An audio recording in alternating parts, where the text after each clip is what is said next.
Welcome दोस्तों, स्वागत है आपका हमारे यूट्यूब चैनल आर्ट कॉलेज में।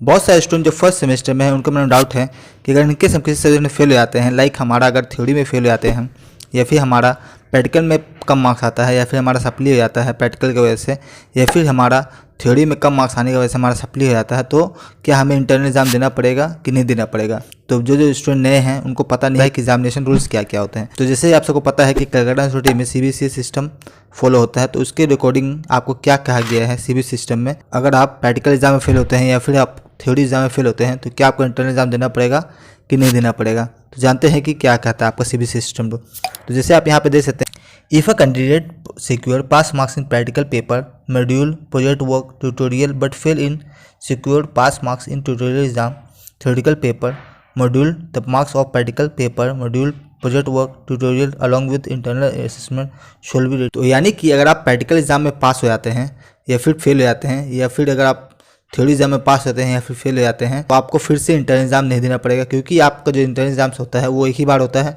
तो आपका इंटरनल एग्जाम अगर आप पास हो जाते हैं या फिर प्रैक्टिकल एग्जाम में पास हो जाते हैं तो आपको फिर से प्रैक्टिकल एग्जाम और आपको इंटरनल एग्जाम नहीं देना पड़ेगा अगर आप थ्योरी में फेल होते। तो मान लेते हैं कि अगर आप प्रैक्टिकल एग्जाम में फेल हो गए हैं, अगर आप ट्यूटोरियल में, थ्योरी में और इंटरनल एग्जाम में पास हो गए हैं तो आपको सिर्फ प्रैक्टिकल एग्जाम देना पड़ेगा, आपको कोई भी और एग्जाम देना नहीं पड़ेगा। यानी कि अगर आप जिस सब्जेक्ट में फेल होते हैं तो आपको नेक्स्ट ईयर आपको जाकर के उसी सब्जेक्ट को पेपर देना, उसी सब्जेक्ट का एग्जाम का पेपर देना पड़ेगा जिस सब्जेक्ट में आप फेल होते हैं। लाइक आपका अगर प्रैक्टिकल में फेल होते हैं तो आपको प्रैक्टिकल एग्जाम देना पड़ेगा, थ्योरी में फेल होते हैं थ्योरी का एग्जाम देना पड़ेगा। आई थिंक आप सबको क्लियर हो गया होगा कि अगर आप थ्योरी में फेल होते हैं तो आपको सिर्फ थ्योरी का एग्जाम देना पड़ता है, प्रैक्टिकल में फेल होते हैं तो प्रैक्टिकल एग्जाम देना पड़ता है, ट्यूटोरियल में फेल होते हैं ट्यूटोरियल का एग्जाम देना पड़ता है। बट फिर से आपको इंटरनल एग्जाम नहीं देना पड़ता है, क्योंकि आपका इंटरनल एग्जाम एक बार हो चुका है तो आपको फिर से इंटरनल एग्जाम नहीं देना पड़ेगा।